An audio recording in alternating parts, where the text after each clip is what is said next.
Laura Loomer posted this, saying President Trump posted this on Truth Social last night. He's calling the Islamic communist candidates in Michigan and Minnesota jihadists. Ilhan Omar, Rashida Tlaib, and Abdul El Sayed are jihadists. It's time for the rest of the GOP to adopt this language. Yes, I agree. So, I've been saying this for a long time. So to adopt this language, stop calling them socialists. Well, you should call them jihadists and Marxists, because socialists, yes, socialists is too soft, but Marxism is as dangerous as jihadism. So don't stop calling them Marxists. But Marxists and jihadists, I think I like this. Yeah, jihadists. What do you guys think? I think this is both a descriptive and good marketing. They are literally doing jihad by trying to take over the US covertly. Um, Jihad doesn't have to be immediate boom booms or immediate violence. It can also be this. So they are jihadists. They're trying to advance Islam against the West by running in the elections. And this is language that is scary, and it's appropriately scary for most people who hear it. I like Yeah, I mean, Islamo commies, but I like this too. yeah, I mean, to be yeah, exactly, because in this is actually Islamically accurate what you just said, because in Islam, jihad is not just military. Jihad is anything that furthers the cause of Islam and helps expand Islam. It It could be literally means about effort. writing. Yeah, it literally means effort, right? So the best jihad is, you know, jihad in war. Like that's the best part of it. Like, but there's so many other jihad as well. There's so many other, you could, like, if you're educating children with Islam, as they say, that is jihad, right? If you're doing YouTube videos on promoting Islam, that is jihad as well. So they're based on, if these people call out and say that this is Islamophobia, they're being anti-Islamic. If they come and say this is Islamophobic to call us jihadists, they're being Islamophobic. And by the way, guys, I know Islamophobia is a made up term that doesn't mean anything, but we could be like, what? Why are you offended?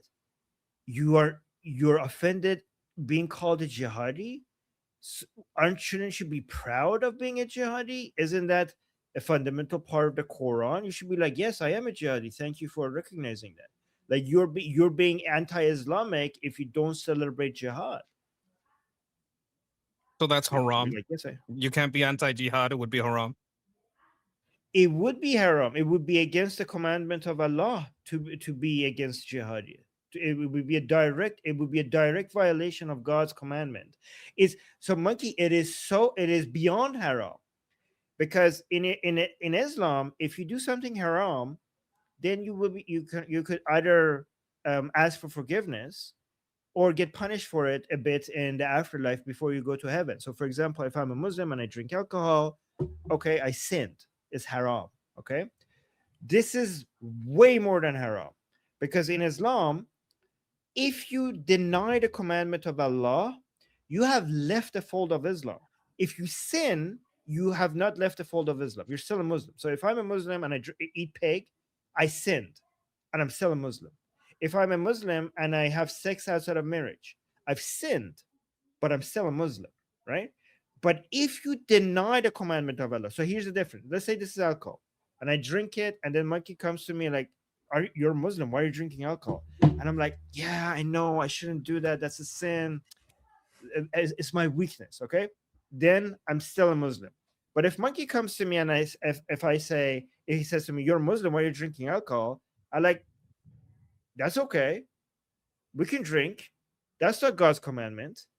Then I'm denying God's commandment. If I do that, then I can be takfired.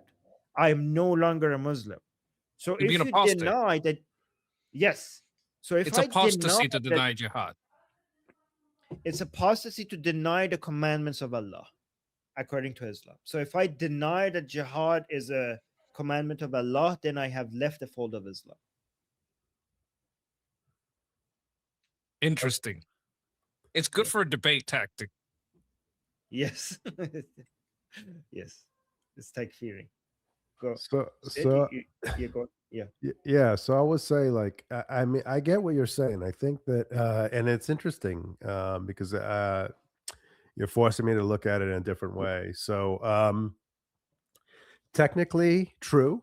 Okay, let's say it's technically true based on you know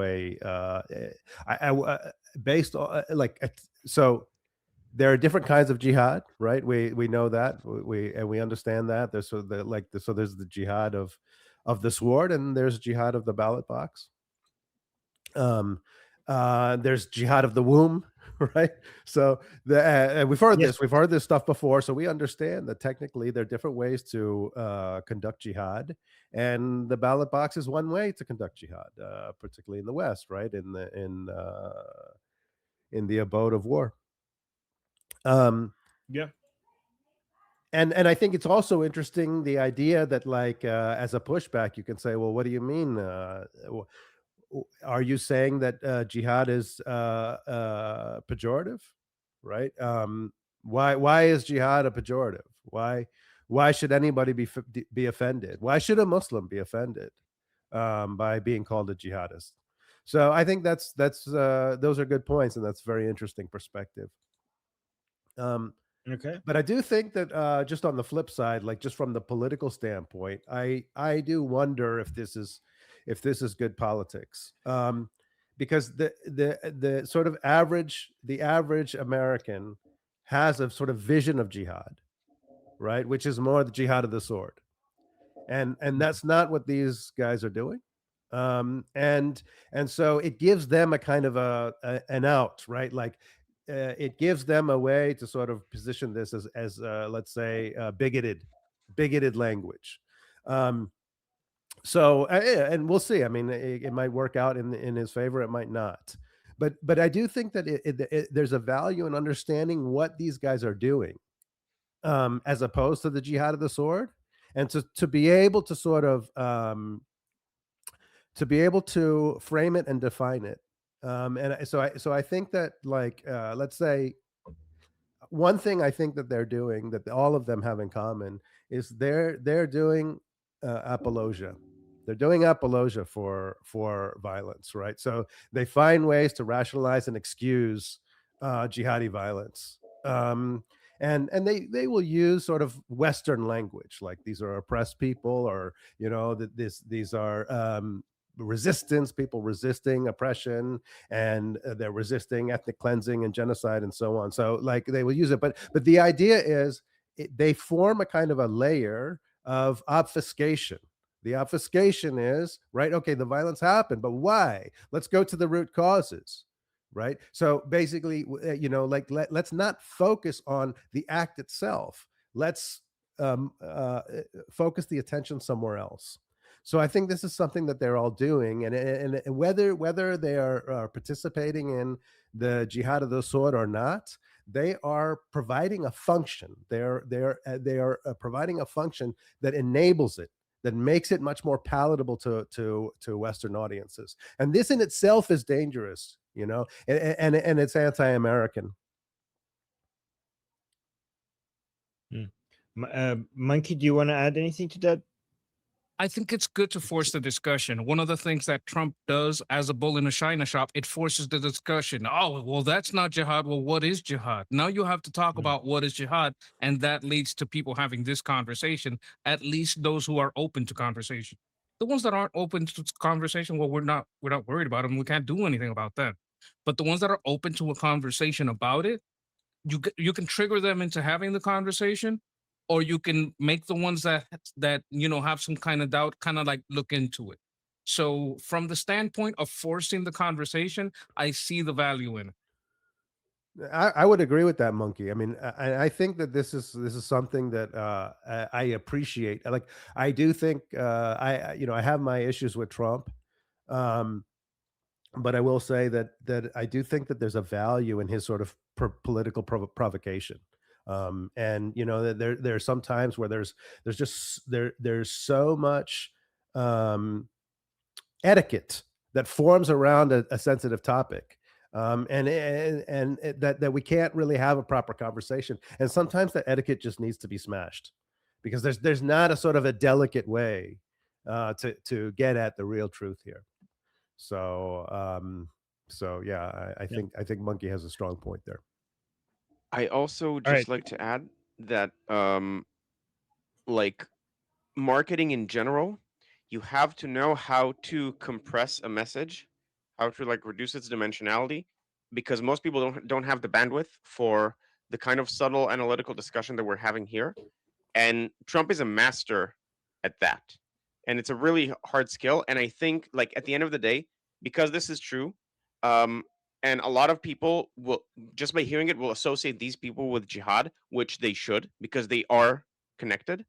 Um, for a political messaging, as much as it might sound simplistic, it just is the right way to do it with regards to the bandwidth that people have to for political messaging.